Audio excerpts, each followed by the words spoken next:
Assalamualaikum. Halo anak-anak pintar. Apa kabar kalian hari ini? Alhamdulillah, luar biasa, selalu ceria.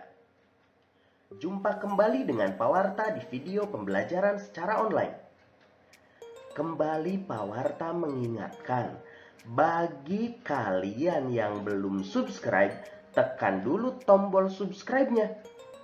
Dan jangan lupa like, share, dan komen videonya juga ya. Terima kasih.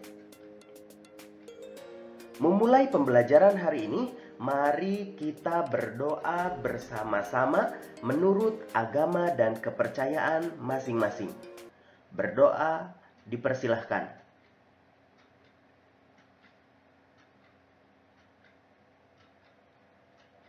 Selesai.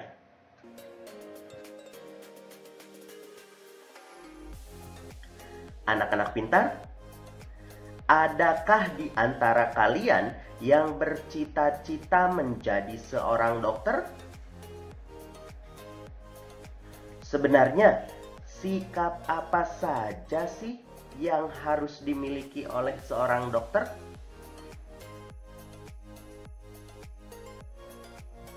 Dokter adalah profesi yang sangat mulia.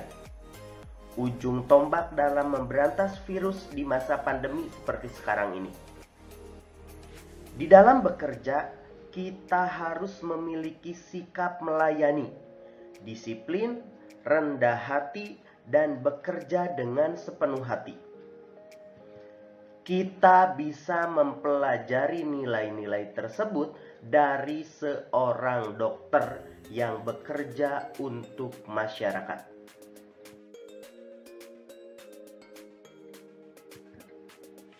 Untuk memahami mengenai sikap-sikap tersebut, mari kita simak bacaan berikut ini. Judulnya, Hebatnya Dokter Kami. Ia adalah Dokter Rana, seorang dokter muda yang sederhana dan terampil. Ayahnya mantan kepala desa kami yang telah meninggal dunia. Dokter Rana baru kembali ke desa kami 2 tahun lalu, setelah 10 tahun lebih merantau ke kota. Ia memperoleh beasiswa di Fakultas Kedokteran, dan setelah lulus ia praktek di Rumah Sakit Umum Kabupaten. Semenjak ia pulang dan praktek di Balai Kesehatan Desa, aku sering mendengar perbincangan warga yang heran atas keputusan Dokter Rana untuk kembali ke desa. Bukankah penghasilan sebagai dokter di kota jauh lebih besar?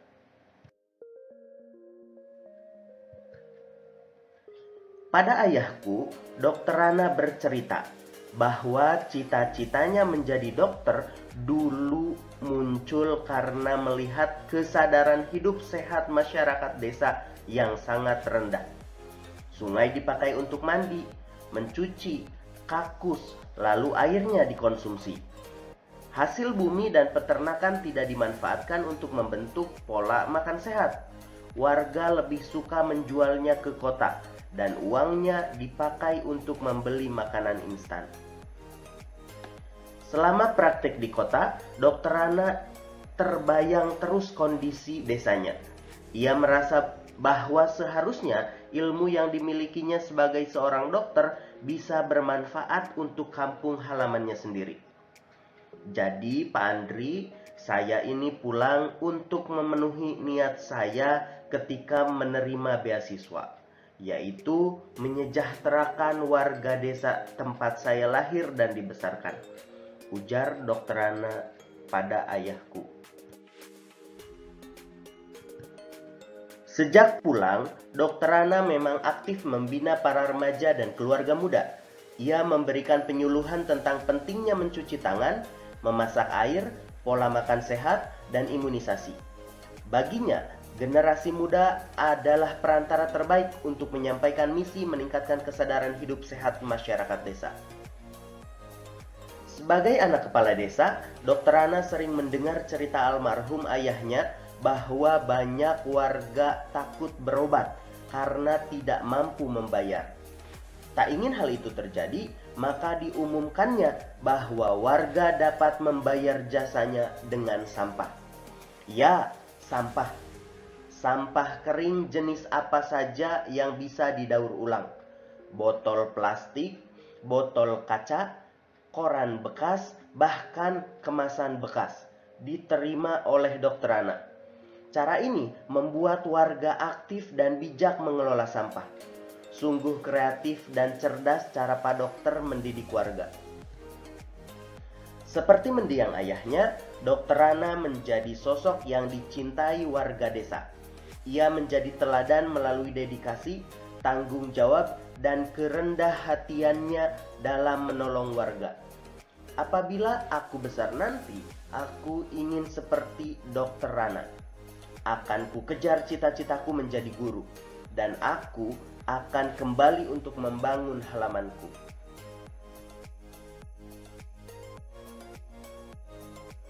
Sekarang saatnya kita mengeksplorasi bacaan, yaitu dengan menjawab pertanyaan-pertanyaan berikut ini.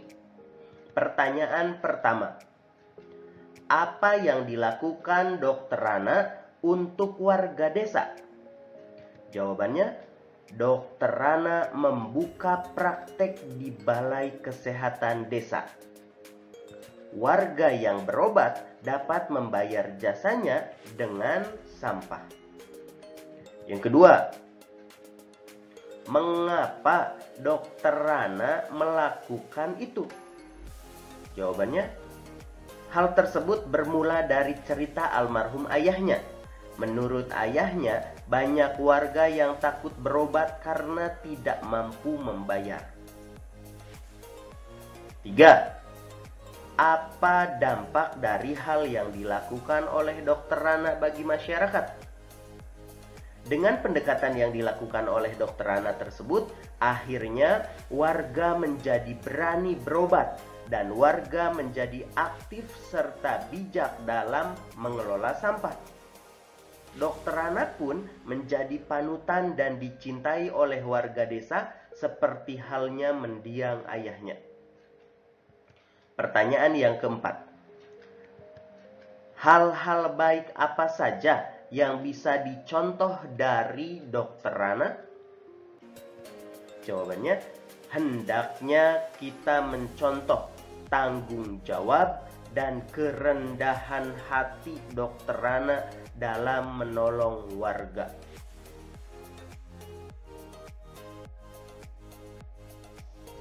Dari sosok Dr. Ana, kita belajar bahwa ketika kita bekerja haruslah bermanfaat bagi orang lain. Bukan hanya gaji yang kita harapkan, namun kebermanfaatan kita dalam menjalankan profesi tersebut adalah hal yang lebih utama.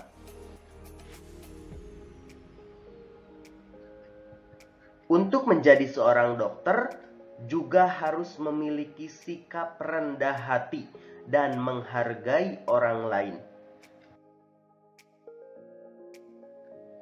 Sekarang saatnya kalian mengerjakan tugas. Tuliskan pendapat kalian terhadap sikap Dr. Ana pada cerita tersebut. Silahkan kalian berikan pendapat kalian mengenai sikap Dr. Ana tadi. Tuliskan jawabannya di buku tugas kalian masing-masing. Selamat mengerjakan.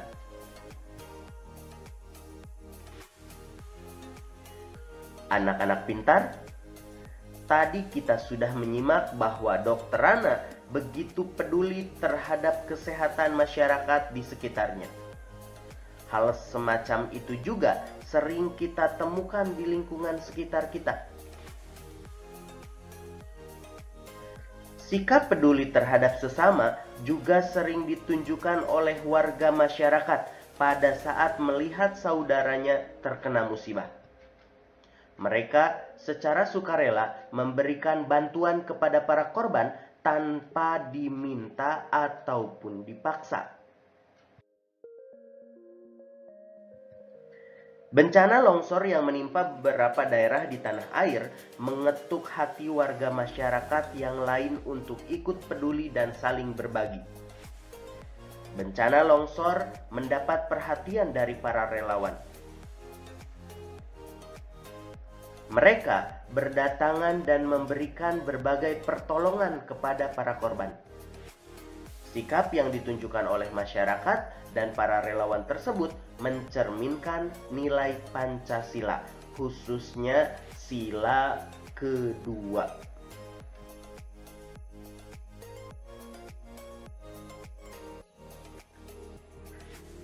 Sikap yang ditunjukkan oleh relawan tersebut mencerminkan nilai kemanusiaan. Melayani kebutuhan orang lain dengan baik, tidak membeda-bedakan orang lain berdasarkan status sosial, dan mengabdi dengan penuh amanah dan keikhlasan merupakan contoh sikap menjunjung tinggi nilai kemanusiaan.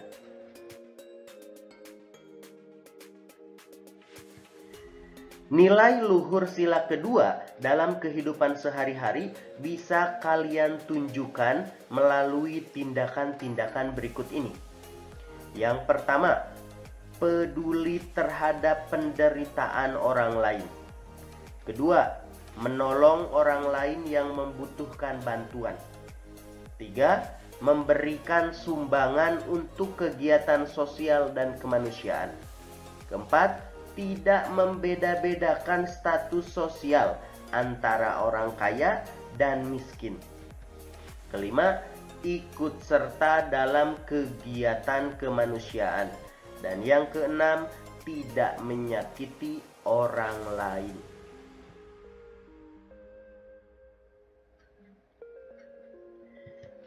Kalian dapat menerapkan nilai-nilai kemanusiaan tersebut baik di lingkungan keluarga maupun di lingkungan masyarakat. Dengan menerapkan nilai-nilai kemanusiaan, dapat tercipta suasana yang senang, tenang, dan nyaman. Tugas kalian berikutnya. Perhatikan ilustrasi berikut ini. Pada saat pulang sekolah, kalian bertemu dengan seorang nenek yang mau menyeberang sambil menenteng barang bawaan yang lumayan banyak. Pertanyaannya, apa yang akan kalian lakukan pada saat itu? Dan mengapa kalian melakukan hal tersebut? Silahkan kalian jawab di buku tugas kalian masing-masing. Selamat mengerjakan. Anak-anak pintar, demikianlah materi pelajaran kita hari ini. Pak Warta kembali berpesan kepada kalian, jangan takut untuk memberikan bantuan kepada orang lain. Memberikan bantuan kepada orang lain tidak akan membuat kita serta-merta menjadi miskin. Namun, justru akan membuka pintu rezeki kita dari segala arah. Akhir kata dari Pak Warta, wassalamualaikum warahmatullahi wabarakatuh. Sampai jumpa di video pembelajaran selanjutnya.